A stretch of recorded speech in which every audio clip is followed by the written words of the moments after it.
앞으로 대형마트 공휴일 의무 휴업 규제가 사라지고 영업 제한 시간 온라인 배송도 허용됩니다.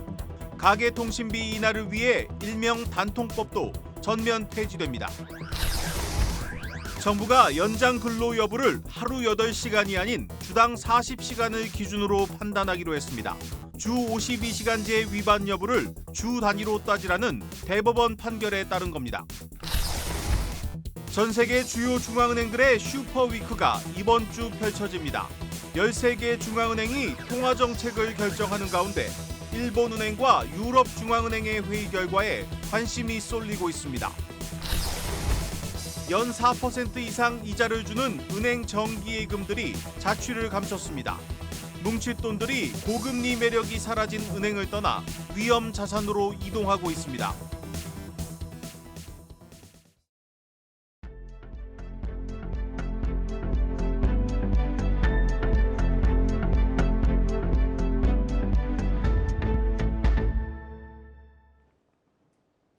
뉴스 플러스 시작합니다. 이제부터 주말에 마트 장 보러 가실 때 휴무일인지 한 번씩 확인해 봐야 하는 번거로움이 사라지게 됐습니다. 정부가 대형마트에 적용하는 공휴일 의무 휴업 규제를 폐지하고 영업 제한 시간에 온라인 배송도 허용하기로 했습니다. 또 가계통신비 인하를 유도하기 위해 일명 단통법도 전면 폐지하기로 했습니다. 첫 소식 임동진 기자입니다. 정부가 가장 먼저 개선해야 할 생활규제로 제시한 건 단말기 유통법입니다. 휴대전화를 구입할 때 보조금 상한을 규정한 해당 법안은 10년 전 도입됐지만 통신사의 이익만 보장하고 소비자들에게는 큰 효과가 없다는 지적이 계속되었습니다. 정부는 이번 조치로 국민들의 휴대전화 비용 부담이 줄어들 것으로 기대하고 있습니다. 또한 대형마트 영업 규제도 손봅니다. 국민들의 편리한 장보기를 위해 현재 공휴일로 지정돼 있는 의무 휴업일을 평일로 전환하고 대형마트의 영업 제한 시간 온라인 배송도 자유롭게 할 수 있도록 개선할 방침입니다. 아울러 신산업인 웹툰, 웹소설의 도서 정가제 적용을 제외하고 영세 서점의 할인율은 유연화하기로 했습니다. 다만 정부가 개선하겠다고 밝힌 3가지 규제 모두 법 개정이 필요한 만큼 국회와의 협조가 관건입니다. 정부는 오늘 토의하여 확정된 개선 방안에 대해 국민들이 빠르게 체감할 수 있도록 모든 노력을 다할 것입니다. 오늘 민생 토론회는 이전과는 달리 윤석열 대통령이 참석하지 않았습니다. 대통령실은 감기로 인해 윤 대통령이 불참했다고 설명했지만 일각에서는 한동훈 국민의힘 비상대책위원장과의 갈등 문제가 영향을 끼쳤을 것이라고 분석하고 있습니다. 전날 윤 대통령은 이관섭 대통령실 비서실장을 통해 한 위원장에게 사퇴하라는 뜻을 전달했지만 한 위원장은 이를 거부한 것으로 알려졌습니다. 한국경제TV 임동진입니다. 앞서 보신 것처럼 그동안 실효성 논란을 빚었던 대형마트의 공휴일 의무 휴업 규제가 12년 만에 폐지됩니다. 대형마트의 의무 휴일이 평일로 바뀌면 연간 매출이 1조 원가량 늘어날 것이란 전망이 나오고 있습니다. 이어서 지수희 기자입니다.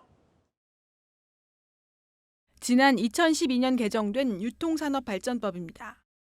대형마트는 매월 이틀을 의무 휴업일로 지정해야 하고 공휴일 휴무가 원칙입니다. 정부가 이번에 공식화한 것은 의무 휴업 공휴일 지정 원칙을 삭제하고 대형마트의 온라인 배송을 허용하는 방향으로 법 개정을 추진한다는 겁니다. 공휴일 원칙이라고 하는 거가 걸려 있으면은 기준점이 된다는 거죠. 삭제가 되면은 자유롭게 할 수 있다는 그 시그널을 준다는 측면에서는 법 개정 전이라도 의미는 있다고 생각합니다. 의무 휴업이 평일로 전환될 경우 대형마트 3사의 매출은 연간 1조 원가량 증가할 것으로 증권가는 내다보고 있습니다. 지난 2022년 기준 대형마트 3사의 연간 매출액은 29조 4천억 원.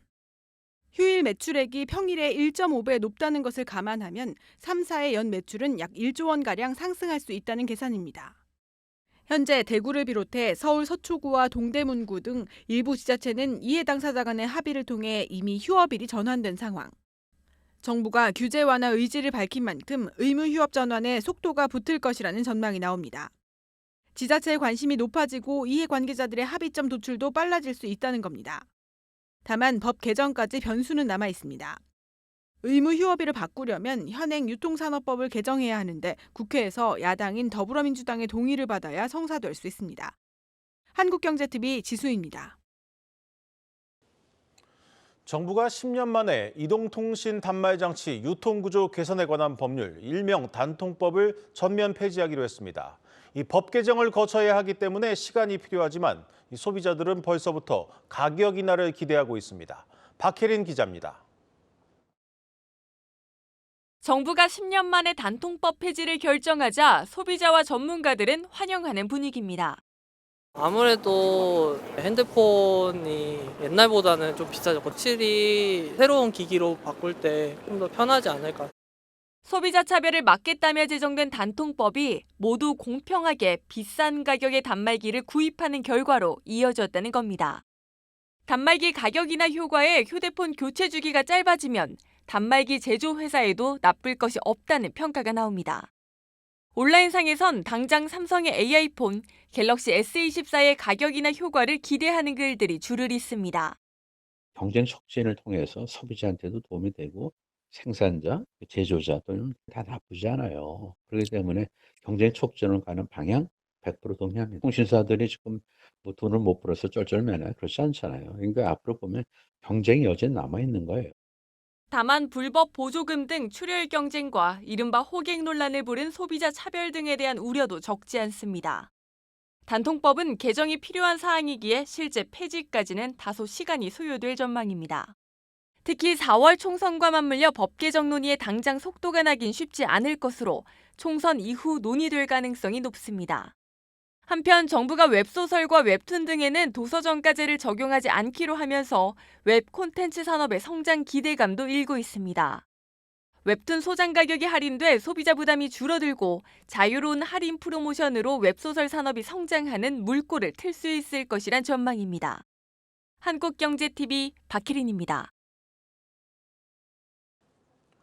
정부가 앞으로 주 52시간제 위반을 따질 때 하루 8시간이 아니라 주당 40시간을 기준으로 판단하기로 했습니다.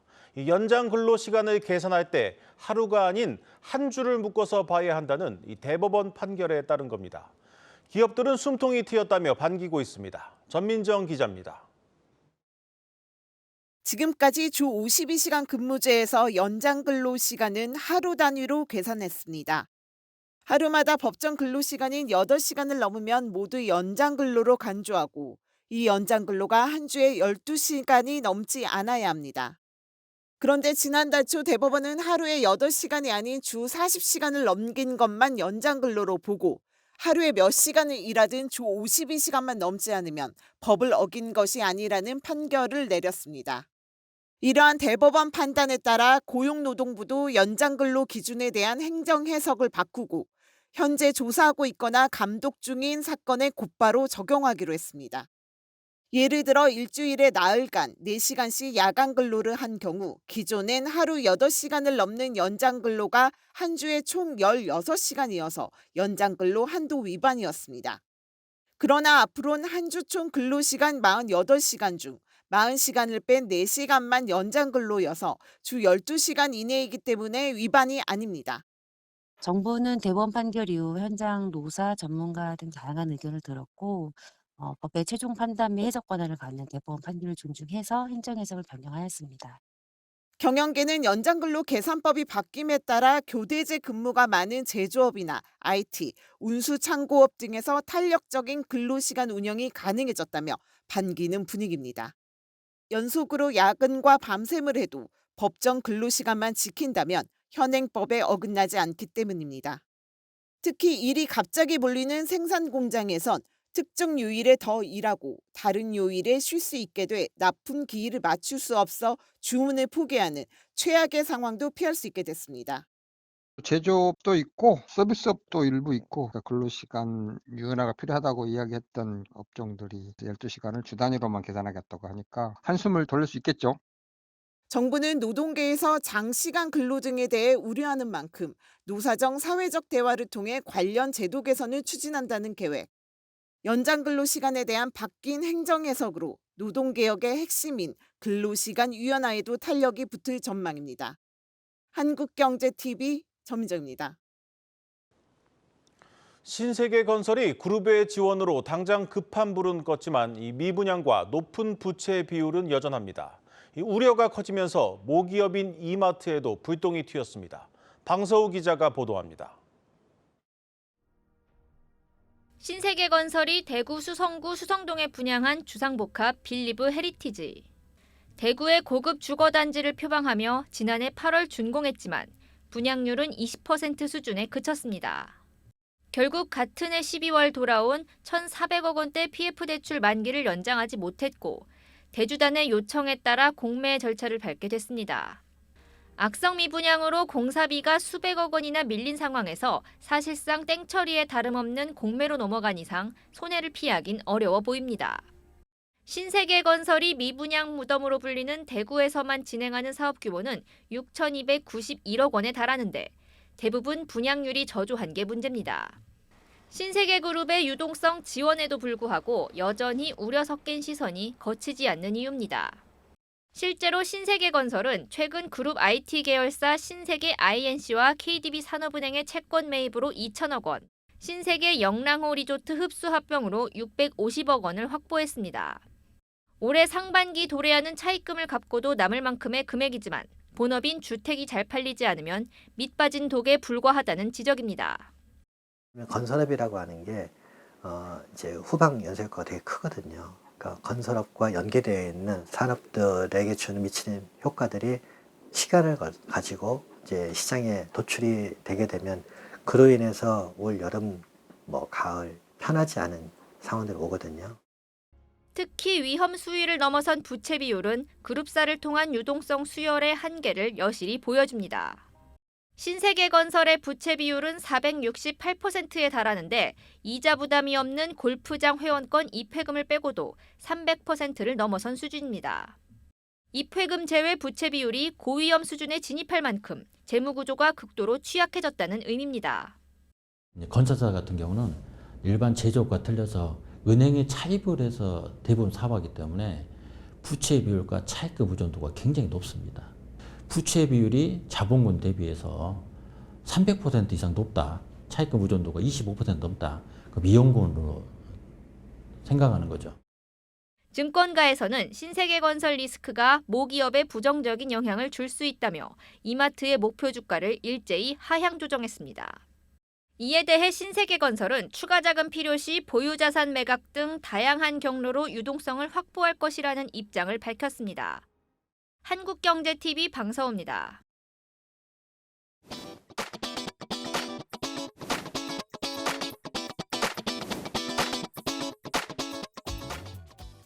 중국의 사실상 기준금리인 1년 만기 대출 우대금리가 예상대로 연 3.45%로 동결됐습니다.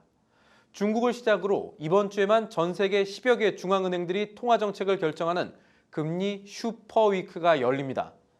주요국 중앙은행들은 모두 금리를 동결할 것으로 관측되지만 속사정은 조금씩 다릅니다.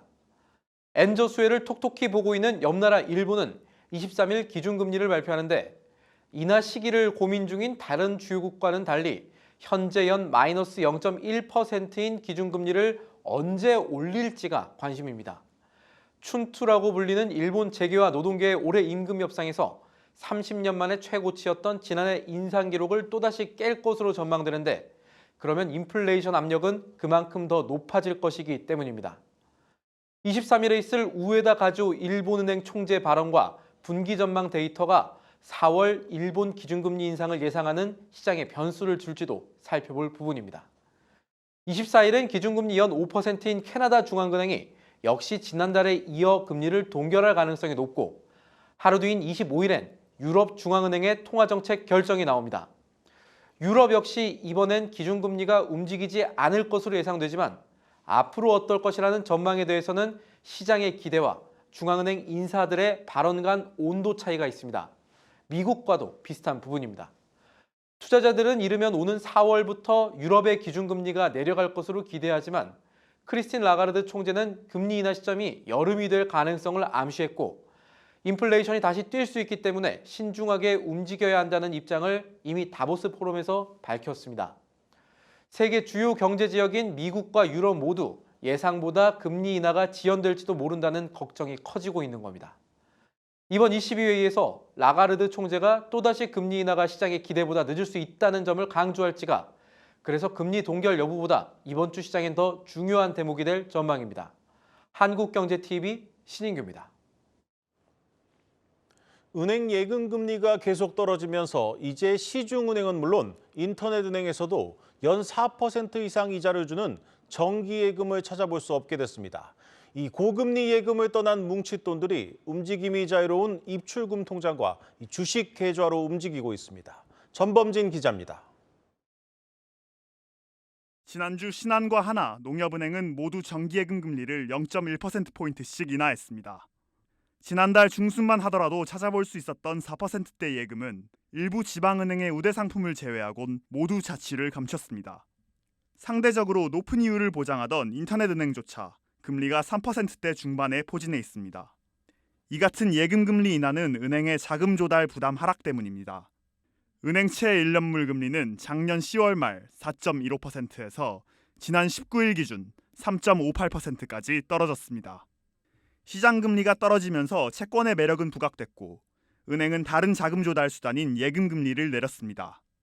예금 금리가 떨어지자 정기예금에 묶여있던 돈은 입출금 통장 같은 요구 불예금과 증권사 계좌로 흘러가고 있습니다.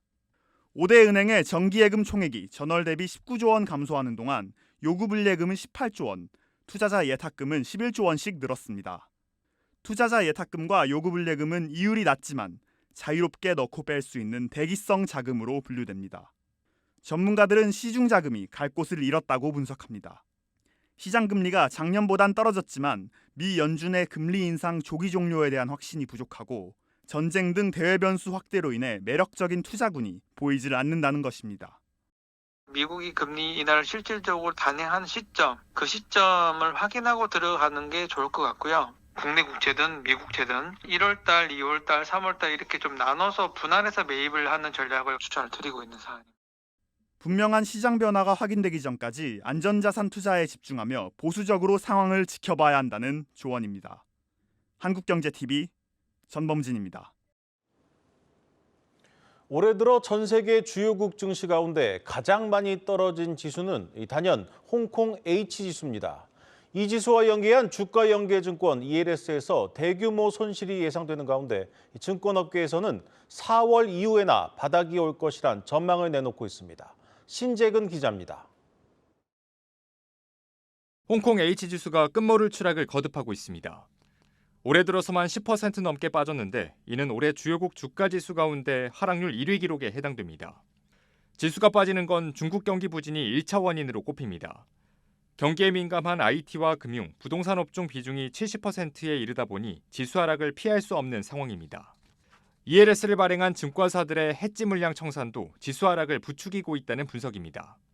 보통 증권사들은 지수가 손실 구간을 뜻하는 낙인 배리어로 떨어지는 것을 막기 위해 지수 선물을 매수하는 전략을 구사하는데 H지수가 손실 구간에 진입하자 매수해둔 선물을 팔아치우면서 다시 현물지수 하락으로 이어지는 악순환에 빠진 겁니다. 증시 전문가들은 H지수 반등 시점을 해지 물량 청산이 마무리될 것으로 보이는 4월 이후로 보고 있습니다. 월별 기준 3월과 4월 H지수 ELS의 만기 규모가 올해 전체 만기 규모의 30%를 차지할 정도로 많기 때문에 이때를 바닥으로 보고 있는 겁니다. 5월 이후부터 만기가 돌아오는 ELS의 잔액이 월 평균 1조 원 수준으로 낮아집니다. 그렇기 때문에 이 ELS가 홍콩 H 선물 시장에 영향을 미칠 수 있는 거는 3월과 4월 달에 가장 큰 영향을 끼칠 것이다라고 보고 있고, 이후에는 워낙 많이 빠지다 보니 가격 메리트가 발생하면서 지수가 반등할 가능성이 높다는 시각도 있습니다. 현재 H지수의 주가 수익 비율 PER은 8배 수준으로 최근 10년 평균에 못 미칠 정도로 하락한 상태입니다. 때문에 하반기 만기를 맞이하는 H지수 연계 ELS 투자자 입장에선 중도 해지보다 만기까지 보유하는 것을 개별 주식 투자자의 경우 IT 기술 기업을 중심으로 분할 매수하는 것이 효과적이라는 분석이 나옵니다. 수준 미만에서는 조금씩 사모으시는 전략이 좋은 게 중국의 경기가 여기서 드라마틱하게 개선될 수는 없다. 그렇지만 중국 기업들의 실적들이 상당히 개선되고 있다. 그래서 홍콩 증시 같은 경우는 15% 내외의 상승 가능성이 좀 있다. H지수 하락으로 관련 ELS 손실액이 역대급으로 불어나는 가운데 4월 이후 지수 반등이 나올 수 있을지 주목됩니다. 한국경제TV 신재근입니다.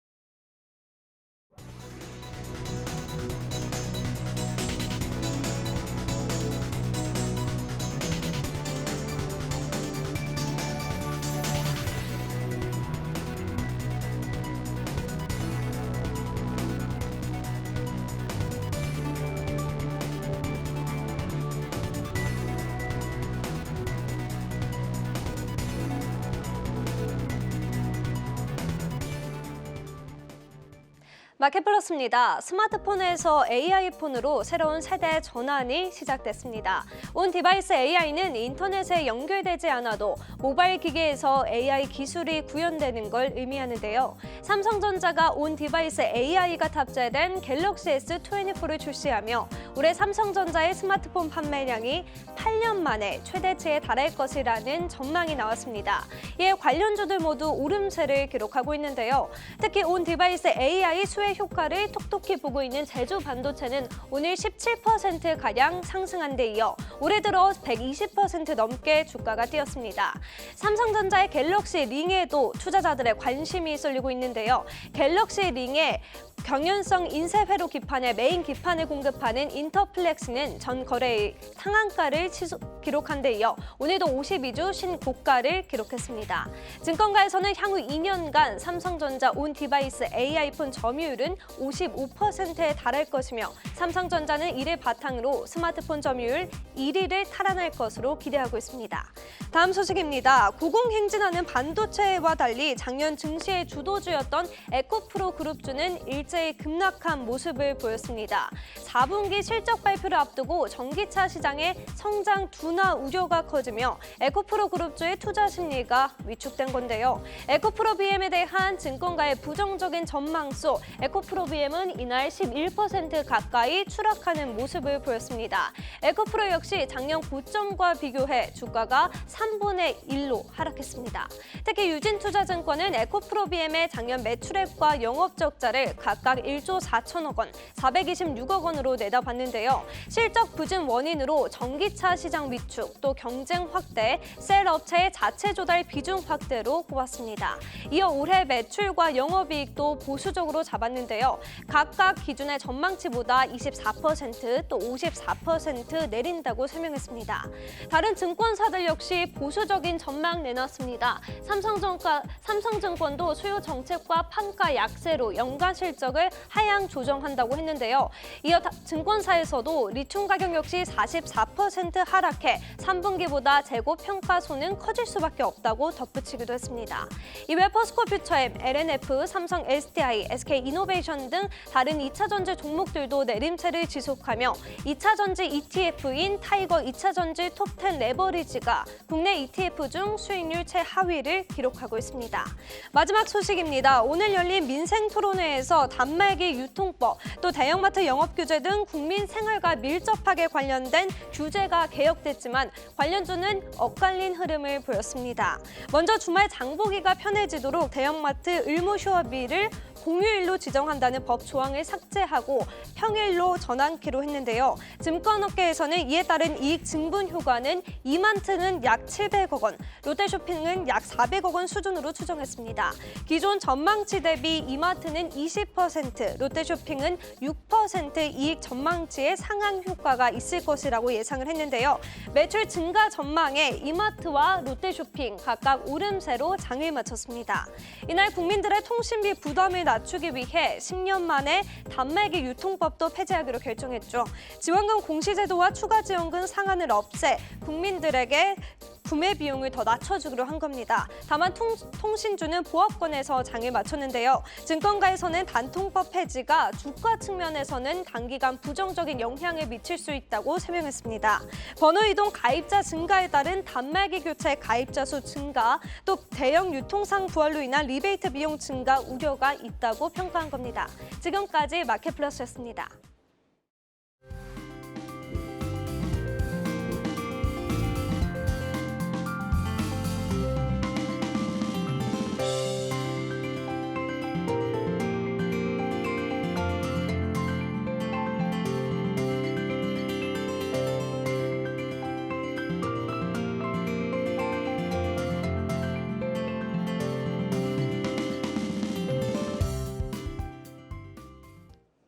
오늘 준비한 뉴스 플러스는 여기까지입니다. 오늘도 함께해 주신 여러분 고맙습니다.